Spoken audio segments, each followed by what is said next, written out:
If you haven't made $1 on the internet and you're interested in replacing your job or leaving your job, just go sign up because it's people literally going on that platform with intent to pay, and they list out the exact problem that they're trying to solve.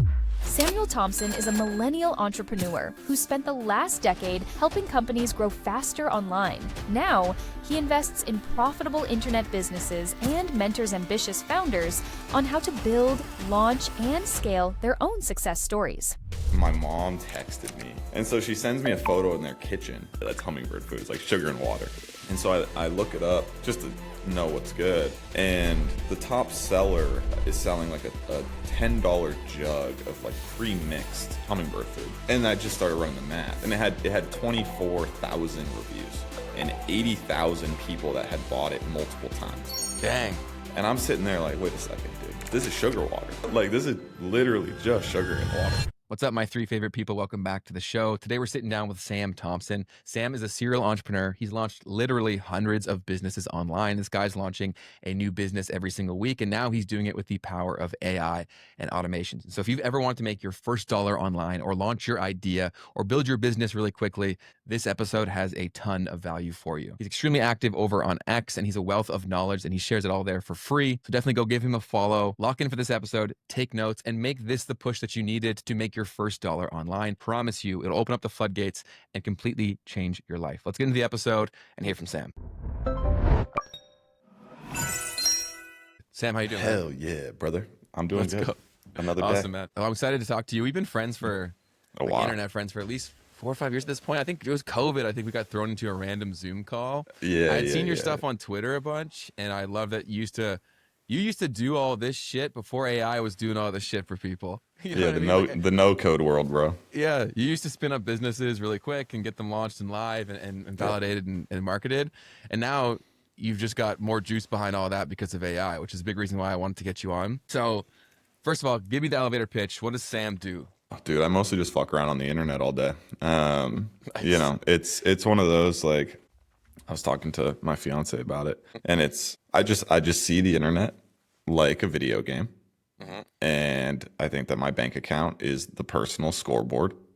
And so if I see an opportunity that I can provide value to the market and get fairly compensated for providing said value, then I'm going to pursue it. And if it makes sense to scale it, sick. And if it doesn't, I sharpen the sword. Move on. Yeah, 100%. Yeah. I think especially in the day of AI-powered internet, it's all about quick validation, testing. And the point that you mentioned that's so huge and a big mental block for a lot of people is value, right? So you can see where value is, and you don't have to be told where value is. Whereas a lot of people, 100%. They make their own assumptions and they attach it to an idea saying like, oh, I might not pay for this because it's easy for me. And so they never start the business because of that. Like, how does someone counteract that? Yeah, I mean, a lot of it is just like, I'm the biggest advocate for being like, fuck me. Like, I've been in this game for a long time, right? Like, I've seen a lot of things that, you know, launched and succeeded and failed on 100 companies, right? Like, tried everything under the sun.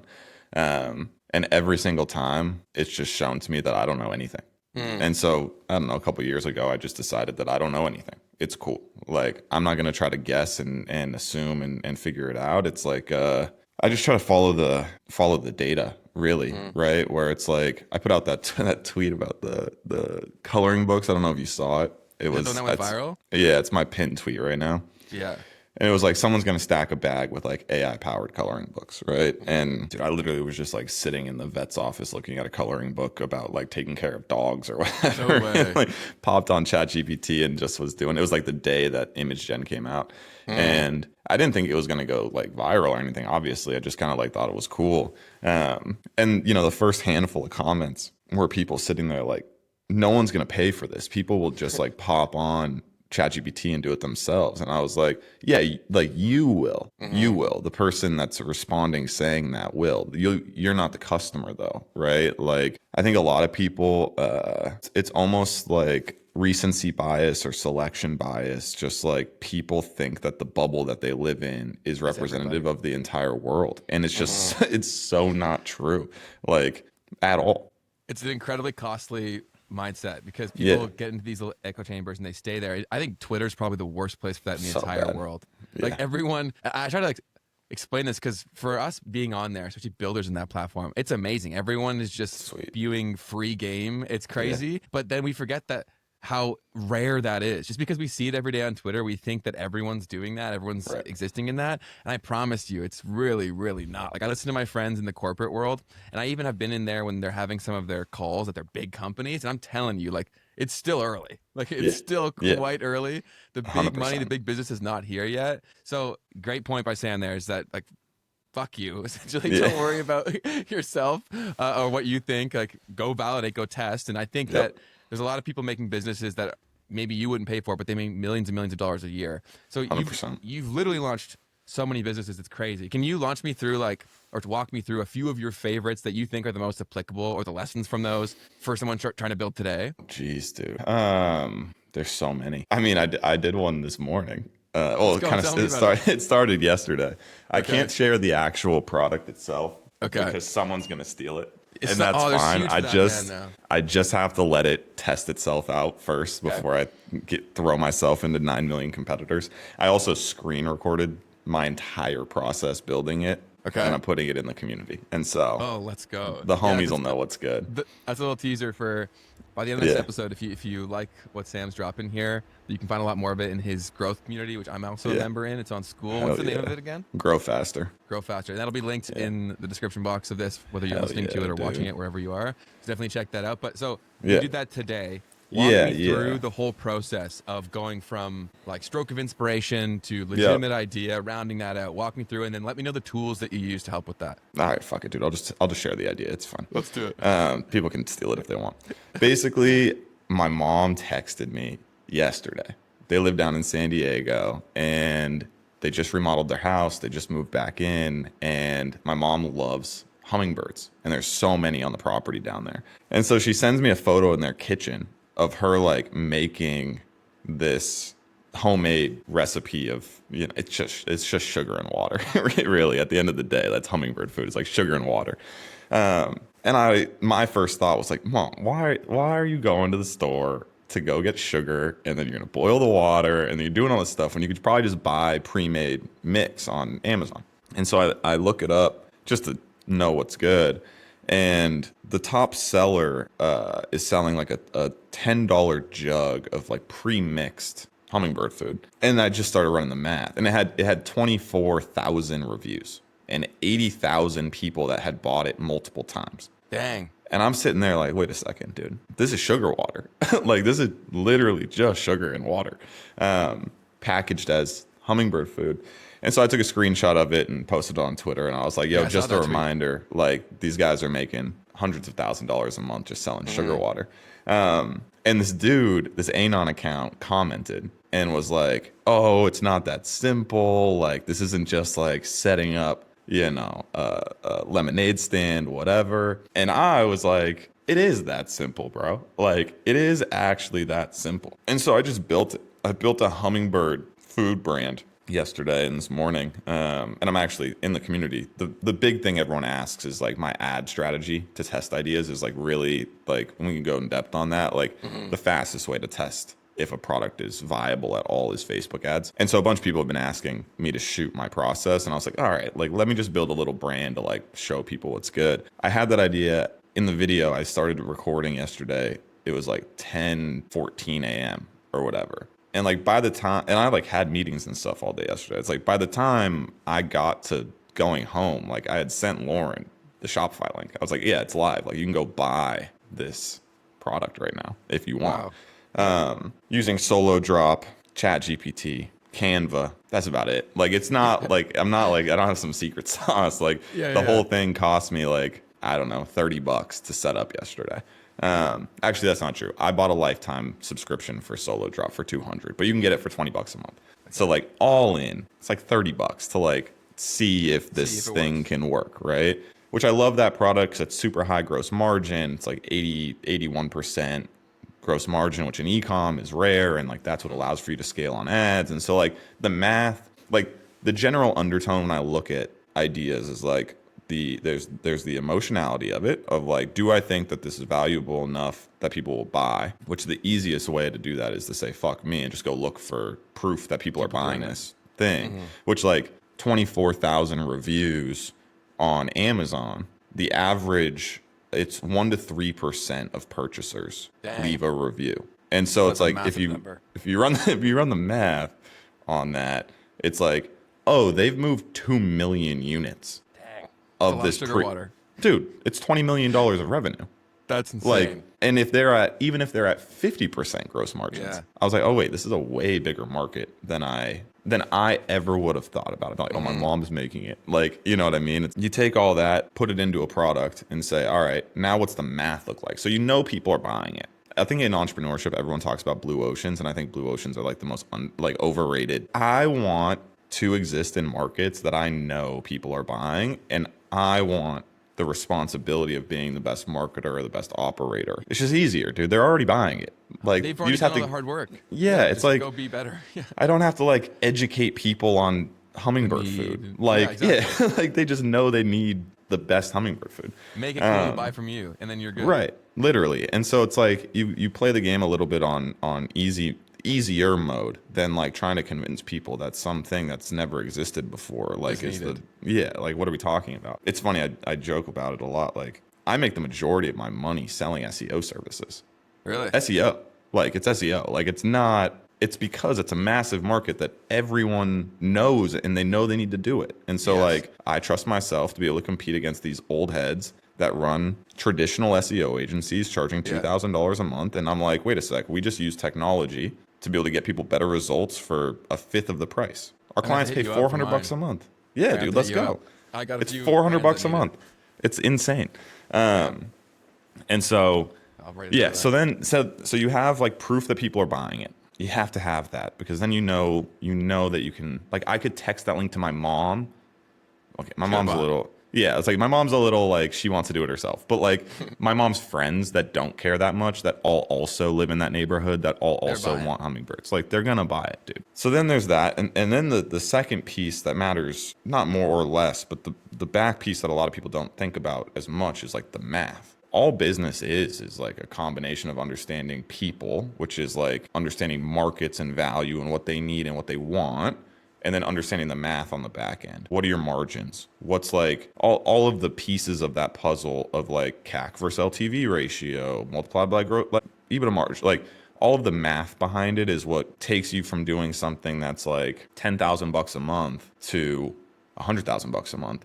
And so like with the hummingbird food, with a gross margin of 80%, means I really need to have like a 1.2 ROAS top of funnel on ads. Return on ad spend, if anyone doesn't know what that means. Return on ad spend, which means like, cool, then I'm break even top of funnel on first purchase, which like that mathematically, just because of my gross margin being 80%, mathematically I have like a structural advantage on ads, because I can afford to spend more versus a product that's operating at 25% gross margins. It really be good, dude. Like, you got to be really good at the ads game to be able to get a ROAS that actually can do that, which like different models for different price points, high ticket versus, right? And like we run ads, 90% of our leads for our SEO services at Unlimited Content, it's ads. I just run ads. I know that if I can get a $100 seated call, that I win. Yeah. Based on our close rate number, our LTV number, and so you just back into the math on that, and then pretty quickly you can start to understand where good opportunity lies. And so like with this hummingbird thing, after we get off this call, I'm going to jump on a call for Grow Faster and record myself setting up the ads. Let's go. Do I think that this is going to like make me $1,000 this weekend? No. But it's going to give me real data to be like, okay, like my cost per click is X, my conversion rate on the site is Y, my AOV is Z. Like, how does all of that math play in its least optimized form ever? The worst ads I'll ever have, the worst landing page. Like, can I get, even if I get like a 0.8 ROAS, do I think that like mathematically I could get that to 1.2 if my CVR on the LP is 1.5%? Do I think I can get that to 3%? Because if I get it to 3%, you're good. I'm good, right? Yeah. Or like, hey, my cost per click is a little wonky, which like I'm gonna go test 10 ads. Half of them are gonna suck anyways. Kill those 10 or kill the 5, and we'll get a better cost per click on the top 5. And so it's like all I want really is like for everybody to go do things and then identify the levers that they can pull in the thing that's already moving that makes it move faster. And I think a lot of people get caught up in the sauce of like, well, what, all this bullshit. Like, yes. And then they don't even do the thing. And it's like, bro, like I got pissed off yesterday when that guy tweeted. He's like, it's not that easy. I go, it is that easy, bro. I promise you it's that easy. So, let's just go. It is that easy for us because we've done it so many times, though, right? Like I think that we forget, and because when I talk to friends that haven't built online businesses, they always say like, "Oh, yeah, it's easy for you to say, Ben, because you've done it before," and it genuinely is that easy. But that's because we've already beaten down, or maybe they were never there, those mental barriers where we procrastinate on things that are irrelevant because we've never done this before. We don't know the things that matter. So 100%. When you're so ignorant, everything seems like it matters. Right? Because like over-analysis and analysis paralysis sets in.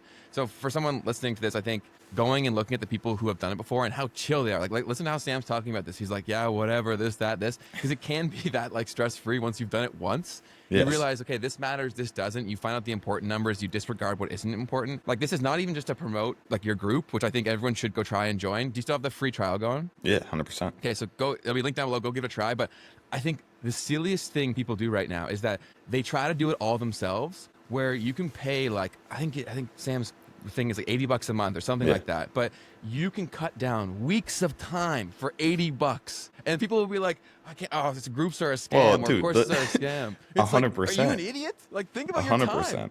Yeah. Go ahead. And that's like for that community, which like for those listening, I'm like join or don't join. It's okay. Yes, who cares? Like this isn't like something that I'm like going and trying to scale. Like I like having conversations with people that are serious about building or growing their business on the internet. It's That's fun how we for met. me.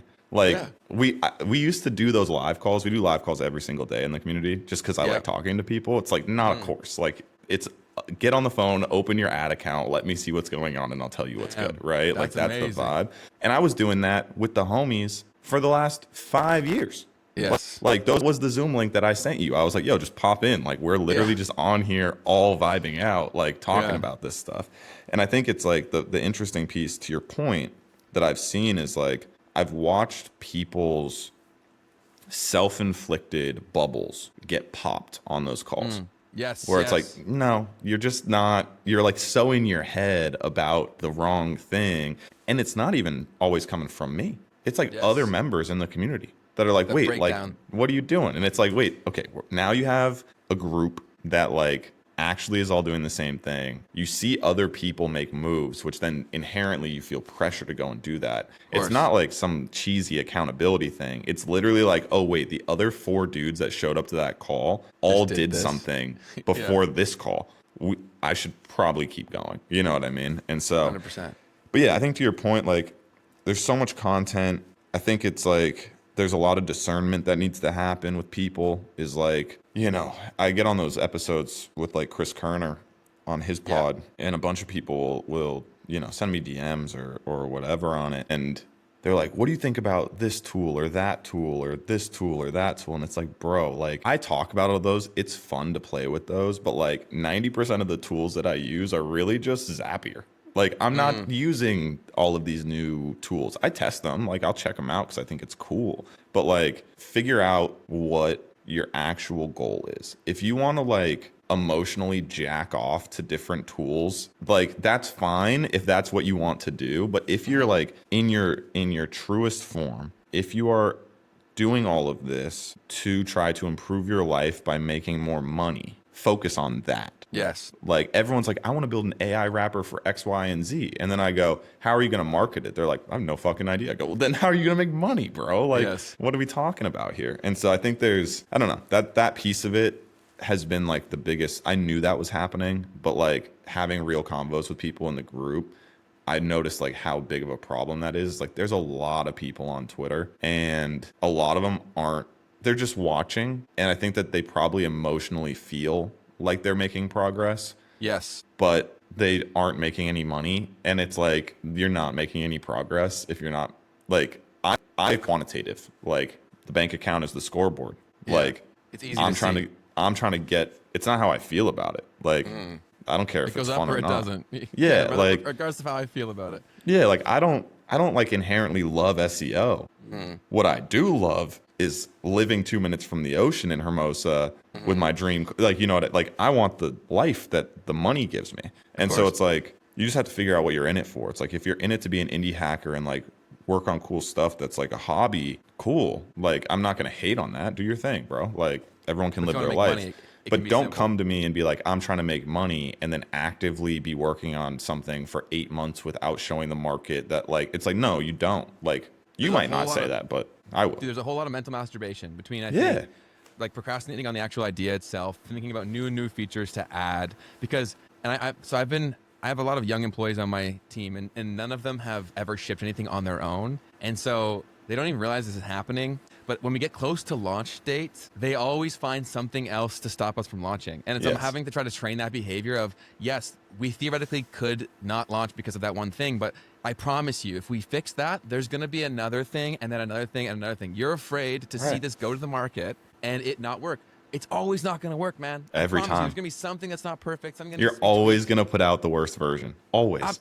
Exactly. It's how it goes. That. Get that first version out now so that you actually start fixing it in the right path, right? Like, a lot of people, their first version lives unpublished for a very long time, and then they try to play the role of their customer, and they don't know shit about their customer. So then they start building and going down the wrong fucking street when their customers actually would have gone this way. And so they failed their own business because they had too much of an ego to put it out there and see. So I think that's a huge thing. I also think about the point that you said about content in general. There is so much, like, think about, I've been creating content about how to grow a business on social media for almost a decade at this point. And so I was always fascinated by the people that would come back to me and were the most loyal fans, never built shit. Ever. I was like, this is crazy. Like, I'm teaching people how to build shit and how to make money. And the people who were serious, they'd come watch my shit, they'd get the information, and they'd graduate and they'd go do it. Whereas the people who were the most loyal, they didn't move. And so, like, if you are seeing something pop up on your screen, you think it's because it's this tool, check and see, am I mentally masturbating here, making myself feel like I'm productive because I know the latest AI tool? It's like, who gives a shit, homie? Who cares, if it doesn't do anything for you, who cares, man? Right. And I also think that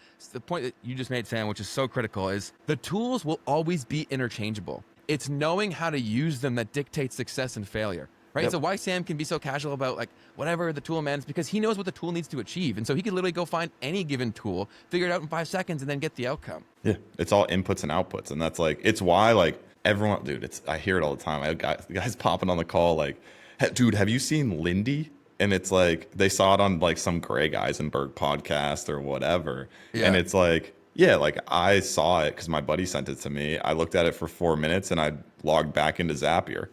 Like, you know, it's like, what else do I need to do, dude? Like, the name of the tool, the brand of the tool is irrelevant. Like, what's the outcome that I'm trying to achieve? It happened to me actually this week. Lovable is out, AI powered development, whatever. And I caught myself in it. I got home. Lauren went to the gym and I was like, oh, dude, I have an hour to like cook. Like, let me just see what I can come up with. And I sat down in Lovable and I was like, I'm going to build out a new account management dashboard for my team so that I can track it. The goal was I want to make everyone's life easier. I want to be able to track activity better, and I want to raise the floor and consistency of delivering what we deliver to our client. Those were the 3 goals. And I was like, dude, Lovable, baby. Like, let's get involved. I pop in there. I'm in Lovable for maybe 7 minutes. And I was like, wait a sec. This is just all inputs and outputs, bro. Like, and so then I opened Typeform and Zapier. Inputs, zapped in, manipulate the data, output, email. Right to my AM. Like, it wasn't like I didn't have to go build this like crazy thing. It was like, wait a sec, I just need my AMs to be able to put in the right information every time. Typeform. I need to do the same thing with that data every single time. Zapier. Oh, I need to deliver it to the right person at the right time. Email. Like, it's like literally a 4-step zap, bro. Like, it's I didn't have to go figure out Supabase and like all the BS on it, dude. Like, and I caught myself in that moment where I was like, oh yeah, like that was me wanting to just like use the latest tool when like in reality, like it doesn't make any difference. Like, 0. Because you can doesn't mean that you should, right? And I think optimizing towards or figuring out what you're optimizing towards is the most important lever that you need to think about. And case in point is that I've been running my agency for 6-7 years at this point, and we've worked with some of the largest podcasters, some like massive SaaS brands, etc. and we conduct almost all of our planning and stuff in Google Docs, man. Yeah. Because we tried all of this complicated shit and all these systems and the newest tool that dropped, and we Yep. just found that people got fatigued or didn't use it. And so now we go back to a tried and true Google Sheet, and people who have not made money in the agency world would look at me and be like, "Oh, you're a bum," and it's like, Archaic. "Okay, well, look at our performance and It's like- look at the people we work with, right?" Like I was like, we've doubled our ARR in the last 4 months. Like, I don't know what cool, to tell man. you. Exactly. You know? And so I think it's very easy to get caught into the trap of, like, even once you're successful, getting caught in that, like optimization masturbation kind of thing, Yep. where it's like, oh, it could be better. It's like, but is that actually worth the time? Should you invest the time there? Does it need to be done like that? And I Right. love that you got really comfortable with building things with incorporating Zapier, but even most people aren't even familiar with Zapier, what it does. Could you give some of the intro level entrepreneurs here, like a rundown on that and how you use it in so many things? Yeah. Zapier is dope. It's out of every single tool that I've ever used, Zapier was the one that was like the unlock for me, because it makes you go back to like first principles of technology, right? And like I was an OG, what was it? IFTTT.com. If this, then that. Yes. Right? Like the OG, like the first version of Zapier. I was doing it with like silly stuff, like in high school. It follows that same logic, and I think that's why I like Zapier. It's the broad stroke of it is like an automation tool, right? You can connect any tool you want, basically Slack, Google, OpenAI, like any of these tools that we use, and move data and manipulate data between them, right? And like at its core, that's like the most bare bones version of technology. Because all technology really is like a software. It's literally like storing data, manipulating and moving data, and then displaying data to the end consumer, like in its most raw form. And Zapier allows for you to do kind of the movement and manipulation of that data automatically. Somebody fills in, a call request form. They book a call with you on Calendly, and they give you your website and their name and their LinkedIn profile. Sweet. You pump that directly from Calendly into Zapier.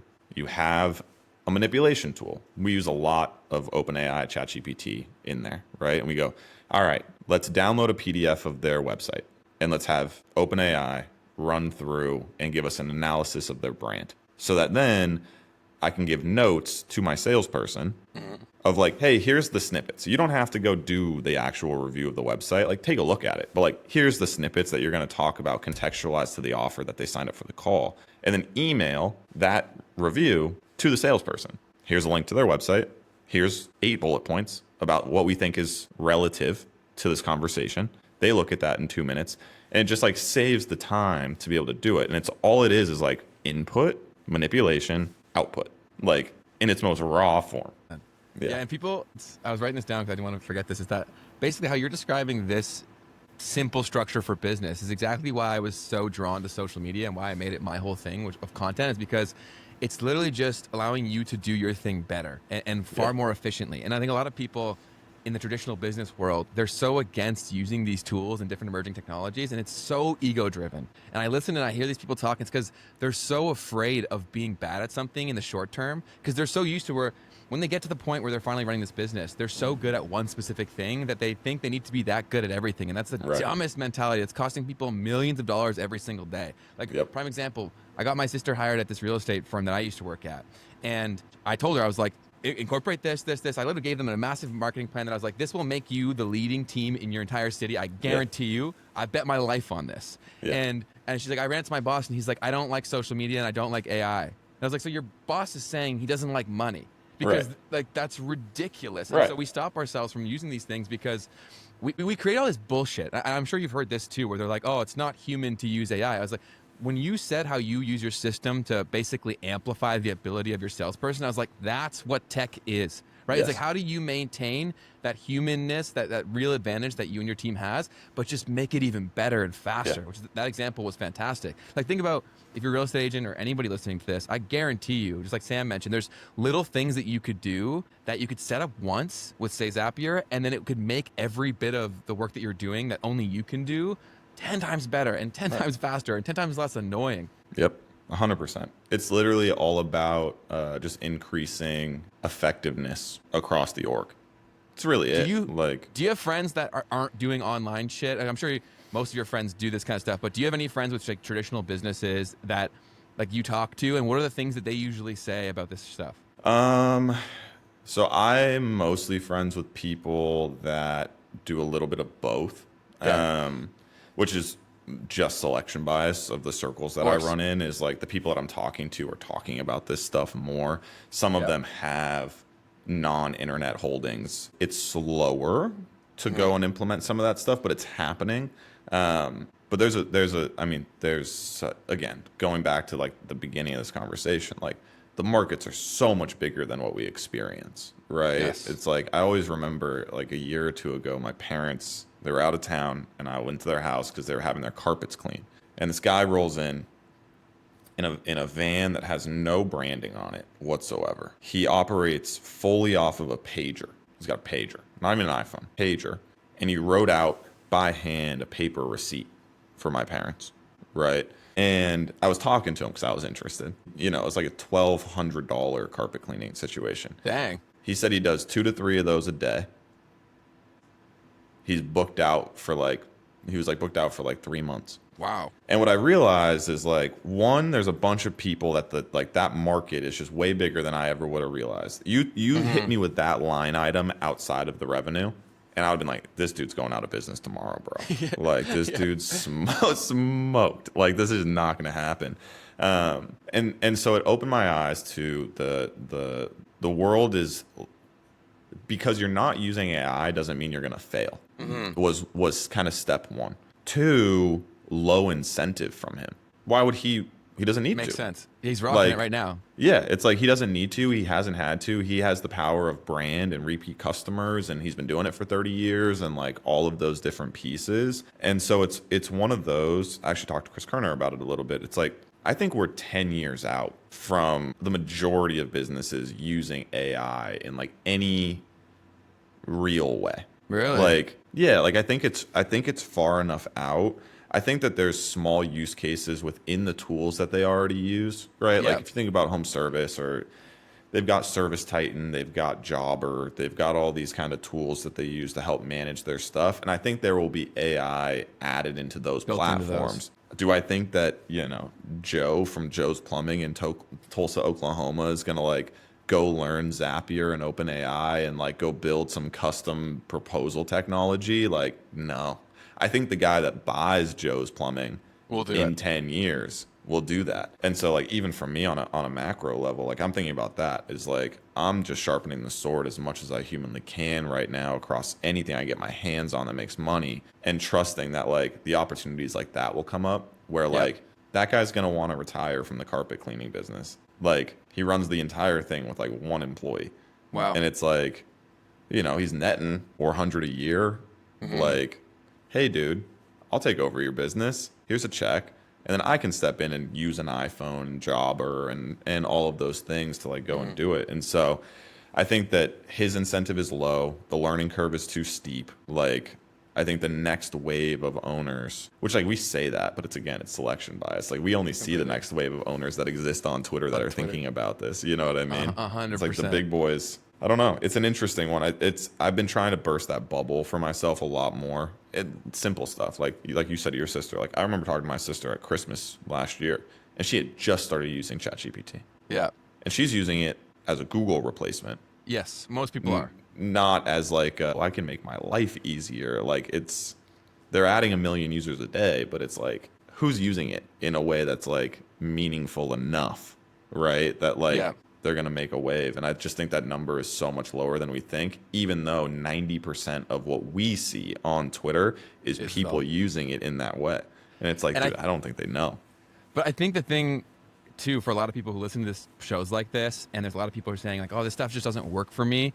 I think it's because they haven't been around enough people that are using it the way that you and I are, and constantly like actually having real conversations, because people may see your tweet, but everyone thinks everyone's full of shit until they've seen it for themselves. Like that's why when I go watch a video, and my BS indicator is very strong at this point. So I'll be like, yeah, that could work, or no, that wouldn't, because I have enough data points where I know that, right? And I've done it for myself. I've built many things from 0 to 10, 100, whatever. But for the average person who doesn't do that, like their people around them are all people who would say that it's bullshit, right? They'd be like, oh, that's fake, all that shit. So that's why I think getting yourself around, like either if you have no money, try to build people who are at the same level as you on Twitter. Go build like some sort of community, like Sam was saying, where they just hop on the call and talk about shit to keep people moving and to put an exponential to your learning curve. Then also, I think joining a community is honestly the biggest thing right now, or a course or whatever the hell it is, just to go and see how do these people think differently, because you only think it's not possible because you've never seen it happen in front of you. But when you're in a community, like I've been paying for education that was outside of my schooling since I graduated from school. And I can say that the highest ROI came from things that I didn't get in university. My university degree was probably the biggest scam, and unfortunately, it was in marketing. So whenever I tell people that I studied marketing, they're like, "Oh, good for you! You're working in your industry." I was like, "Bro, I can't tell you how big of a lie that is." So the University of Guelph gets credit for bullshit. I didn't learn anything from you, University of Guelph. In fact, fun story here. I was in their digital marketing course, and I told them, I was like, yo, all of this shit is like 3 years out of date. It's actually, you're doing like a lot of harm teaching people these things, because they're going to go into interview and say these things in the interview, and then they're going to get laughed out of the room. And then they were like, no, like, well, blah, blah, blah, blah, blah. They can't change this, blah, blah, blah. Go sit down and do something. And I'm like, having write these tests that is wrong. I'm like, oh, this is cooked. Yeah, that same experience at my university. I ended up dropping out, but I was in the entrepreneurship program.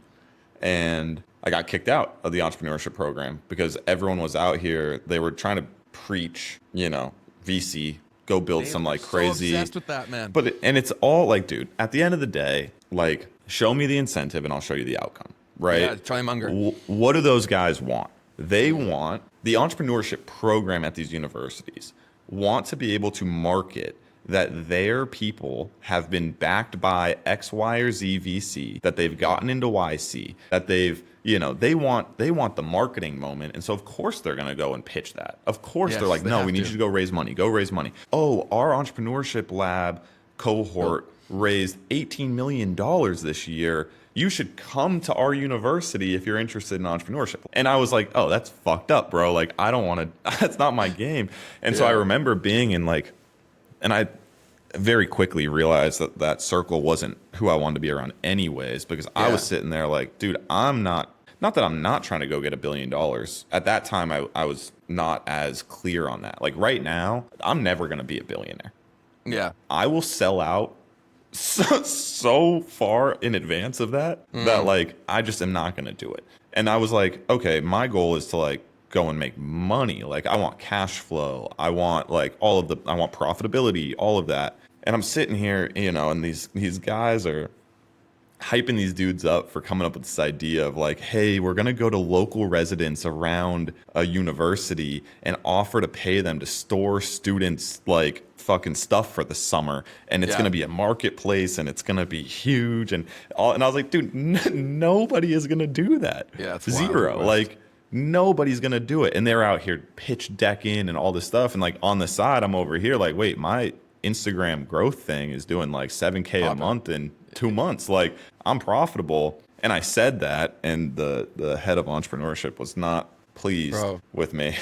I had the same experience. They had this grant for an entrepreneurship grant, and I applied to it. And they also showed every application, so I was able to see all of it. I was the only one running an actual business for myself, and I didn't win. Yes. I was like, the guy who won was the photographer for the Entrepreneurship Society. Yeah, like, what the fuck are you talking about? What is going on? That's not a business. He's a volunteer. Like, what the fuck? So, I get that completely. And then the other thing, too, is that my buddy and I created this plan for this big company here in Canada. It's called Canadian Tire. And they had this competition where you had to go and build out their whole initiative, their marketing plan for this new credit card they were launching. And we spent all this time building this fucking thing. And it literally ended up being exactly what they did. But we didn't win because we weren't at the bougie school. Like it was the people who were at like the bigger school that had the relationship with these people, just like you said, right? Yep. It's such bullshit. Do you think universities exist a decade from now? Yeah. You do? Unfortunately. I'd have a hard time believing that, man. I think that they change. They have I think that they change. Yeah, I think that it's going to be a slower change than any of us want. But again, you zoom out, and I would bet you a lot of money that the kids that came up with the local residents storing the fucking student stuff furniture are talking about their experience on that entrepreneurship program True. super happily while they're still an HR rep at IBM, right? Like, Yeah.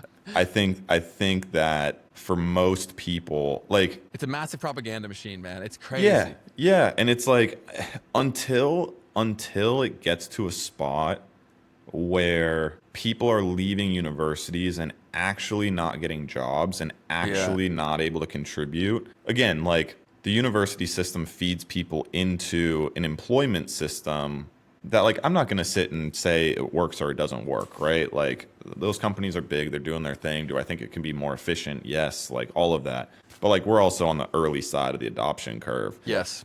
And I think that timeline to get to a spot where, like I think about it, even with, like, Lauren, my fiance, and we've talked about it briefly, right? Like, kids, I am like, they're not going to college. Like, I'm not paying for their college unless they're going to be an attorney, an engineer, or a doctor. Like, certified, have to do it. Like, I'm not going to pay You need that. Yeah. $60K a year for you to be a creative writing major. Like, but she is like, yeah, and it's not even necessarily because of the education, it's because of the life experience. She loved college, loved it. And it's like, okay, like, if you're buying, and it goes back to what we were saying about, like, the, like, almost mental masturbation. It's like, if you're paying for it, for the experience of it, for the coming of age, for the parties, for the memories, for the whatever, it's like you're involved in it from an emotional perspective. I don't think you and I think about it from an emotional. I was thinking about it as, like, holy shit, I'm paying $72,000 a year for something that is going to create zero ROI for my career. Like, I need to get out of here.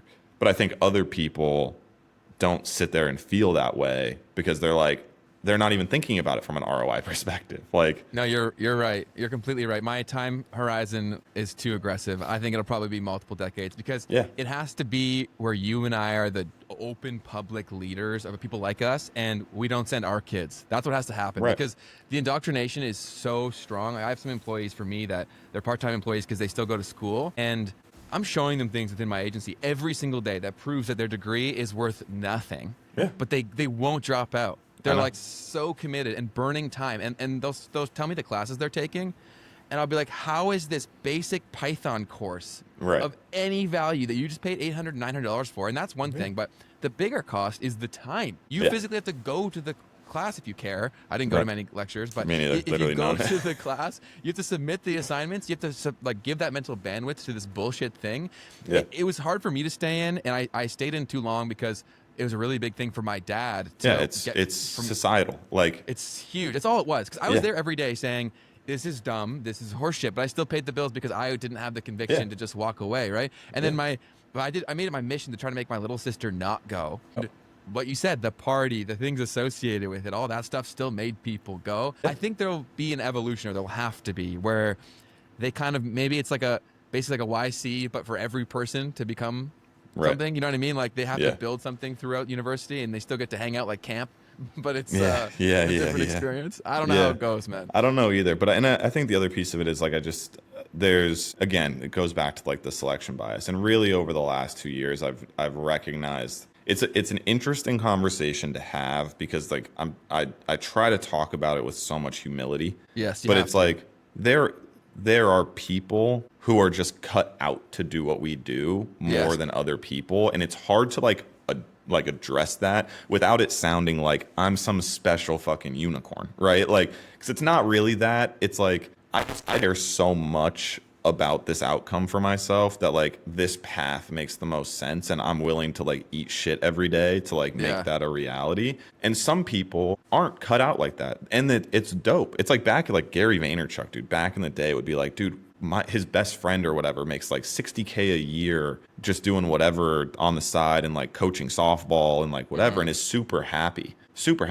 I personally, as a human being, would probably not be super thrilled with that life. Like, but if somebody is, who am I to be like, yo, you shouldn't have gone to college, you shouldn't have the job? Like, very good point. I try not to. I used to always, to your point, like, about your sister, like, when I was dropping out, when I was taking this path, every conversation that I was having was with all my friends, like, dude, you should drop out. This is bullshit. Like, dude, I can't believe this. Like, all this stuff, right? And what I realized what it was like, It was very similar to when I was starting to drop out and I was having conversations with people. Everybody that dropped out of college told me to drop out.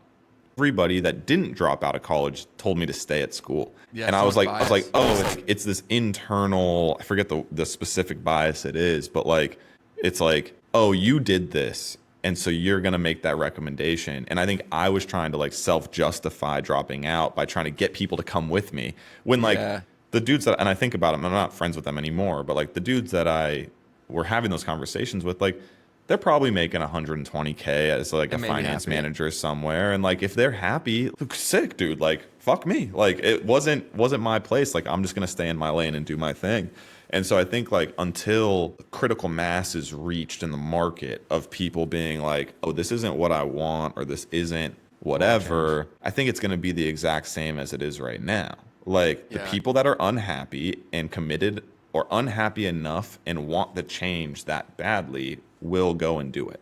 That's it. Completely. Yeah, no, I think that's a very good point. You actually opened my eyes here. I'm kind of hypocritical in my views on it because I say, don't do it like this because of X, Y, and Z. And what I'm saying is truthful, but it's purely coming from a place of bias because I was the kind of person that didn't need that stuff. And so that's what made it a huge scam for me. Right. So I think two things can be true. Like, I think that it can make sense for some people, but they can also be delivering something that's a lot lower of value than what they should be delivering. And I think that's my biggest issue that maybe I need to articulate more clearly when I talk to people about this, is that it can make sense for you, but you should still demand more from them because they know they're selling bullshit and you're buying it not because of the product, but because of the things associated with the product. Right. And that's my biggest gripe with them. Yeah, and I think that's the hard piece is like, it comes down to the output again. Right? Like if they can still go get a job because of the logo on their resume, whether or not the information is 3 years outdated, they still get the job. Yeah, true. Then what's their incentive to not pay for it? Right? Yeah, and so it's like, and there's so many nuances to all of that, but it's like, if the companies are still hiring based on the logo or based on the degree, then the degree will still matter. And it'll be until we are, or not us individually, but our generation of leaders that are sitting there running companies saying, I do not care about your degree whatsoever, like 0%. I'll give you a job right now without it, is where people will say, okay, like I don't need the degree. But we're such a small segment of that market that I think, like in 30 years, like I'm only going to be 58. Yeah. Like there's going to be generations behind us that still have to carry that forward. And it's just societal change. It's like, what's the thing? It's like the inverse of crypto, right? Like crypto, if it goes up super fast, it's going to come down super fast, right? And it's similar with college. It's like, it took a while for college to become the norm. Yep. It took like 100 years. And now it's so deeply that it's going to take 100 years to kind of de-root that. Like 100%. And so like, I have a feeling that like I will be sitting there in 20 years, like celebrating my kid getting into whatever university they get into and rolling my eyes, and my wife being just stoked about it. And I'm cool with it, bro. Like live your life. If you want to do that, I will do everything I can to inform them of the decision that they're making. Yes, and if you're going to get a degree in 18th century English literature, that you can take out the loans to cover that. But that's its own thing.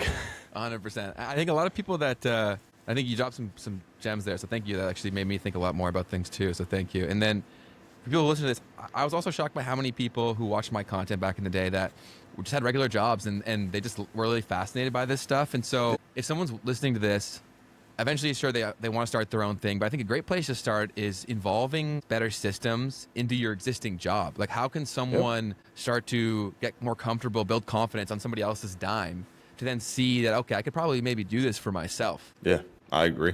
I think that piece of it, and it doesn't even have to be in your existing job. That's a good one. I started just doing it like at my house. I was like, yo, when it's 8 a.m., turn on my lights. Right? Like little stuff that you start to just, it's like, it's all just building blocks. It's like, oh, wait, I can do that. Oh, wait, what else can I do?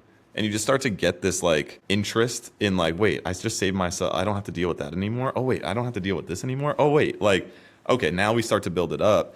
And then you start to just, again, it's opening your eyes to where people are currently spending money. Mm-hmm. And it's everywhere once you do. And the biggest piece, I was having this conversation with a guy in Grow Faster yesterday. And it was his first call. He showed up. And I have at times somewhat of a abrupt personality. Like I'm just like, no, Phil, I'm just gonna say what's good. Yeah. And he comes in and he's talking about some AI LLM thing that he wants to go and build for he doesn't even know. He just like, I was like, you're throwing buzzwords at me, bro. Like, what are you talking about? What have you done? Like, what is your goal? Are you trying to make money? Similar conversation. Like, what are we here for? Like, do you just want to jack off to all these tools? Because I'm cool with that. Like, I'll be the buddy, dude. Like, I'll show you what I'm looking at. Like, all of that, that's fine. But if you want to make money, like, the best place to start is the service business, right? And it's like, he has a degree in data science or whatever. And I was like, bro, there's a bunch of people that would pay you to use that in a different way. And so it's like, I think getting into the tools, automating your current gig, all of that is awesome from a understanding of the technology and tools perspective. I think taking on outside freelance work where it's like, it's actually a service. Like if you're working a 9 to 5, and your idea is to go launch a software product. Good luck. And your goal is to like leave your job. You're going to be at that job for a couple years. Yes. But if you leave and go and support 5 businesses from a service level at $2,000 a month, all of a sudden you now are making, $120K a year as your own boss. And I think that that's a more liberating thing than like trying to get some micro SaaS product to like 8K and MRR and I think it just teaches you so much about the market. It teaches you how to manage customers. It teaches you how to position value, right? Somebody tells you a pain point. How do you position yourself to be the solution so that they pay you? Like you learn so much around what I would consider like that base skill set of entrepreneurship.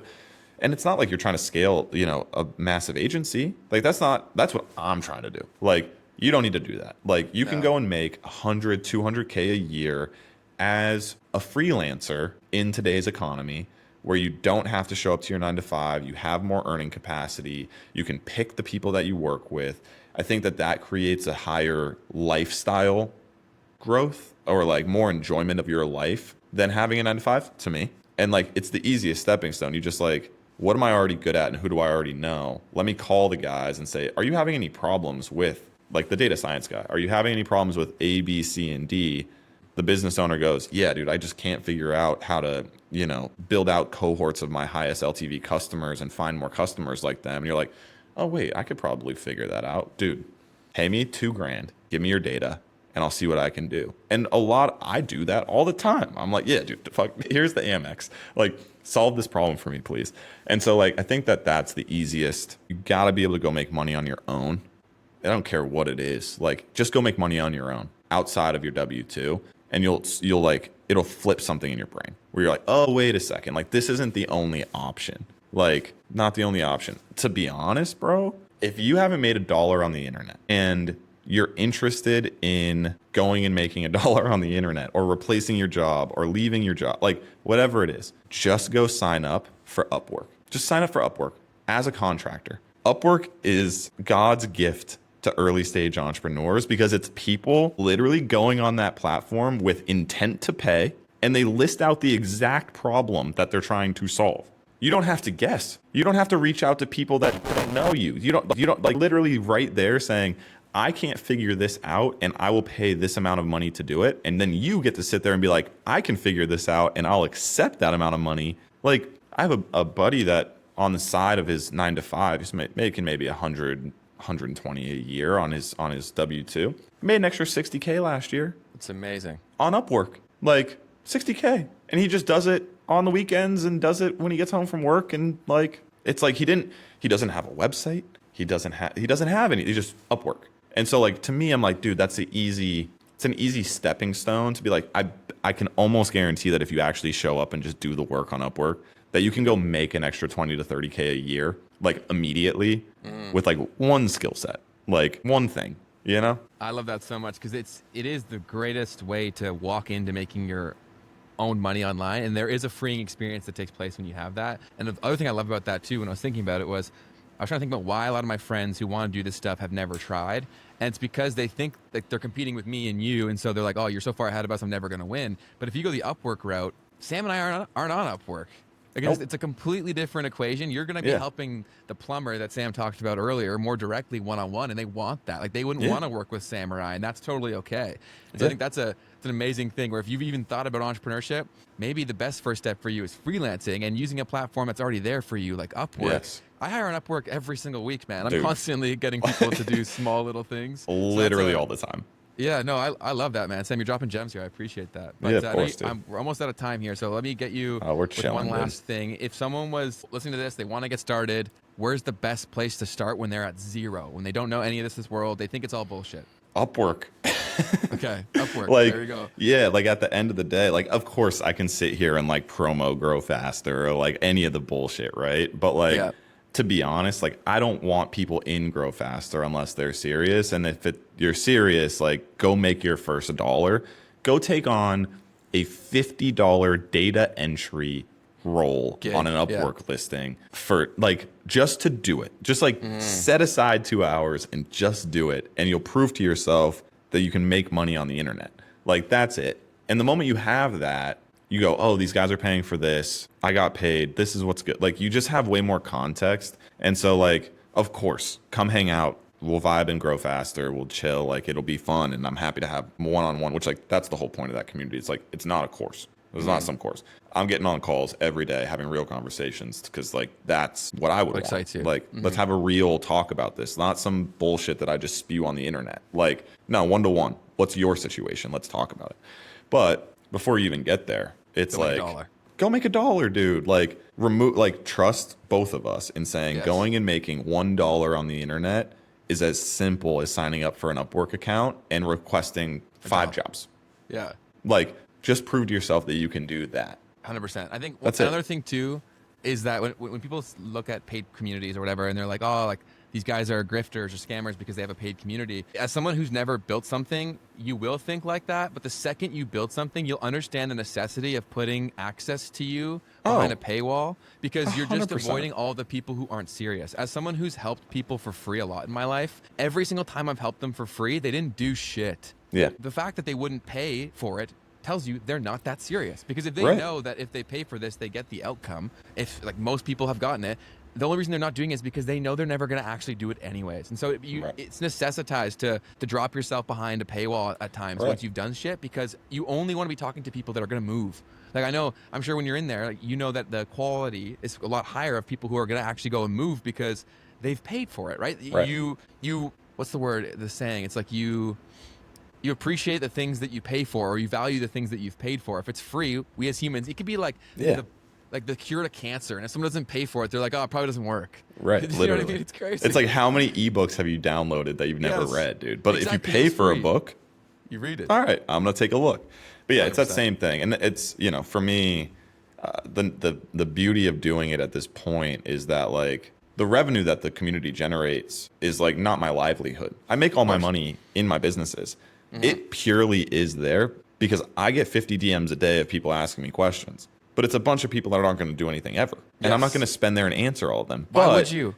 If you commit to this with dollars, which like it's not $500, it's $80 on purpose. It's also not 19 on purpose. It's too low, right? Like $80 and you show up to the calls. I promise you get the value. Promise. 100%. It's like 100%. It's there. And I feel good about helping those people because they committed enough to one, pay, and two, show up. That's 100%. 100%. Well, I love that, Sam. Appreciate you dropping tons of gems here. It's linked down below. Definitely go check it out. You can try it out completely for free. I'm in there too. I pay Sam every month to be in there. So you can come hang out with Sam and I in there. Thanks so much for hopping on, man. I appreciate you. Let's get you on again soon. Yeah, whenever you want. Always. Cheers, buddy. Cheers.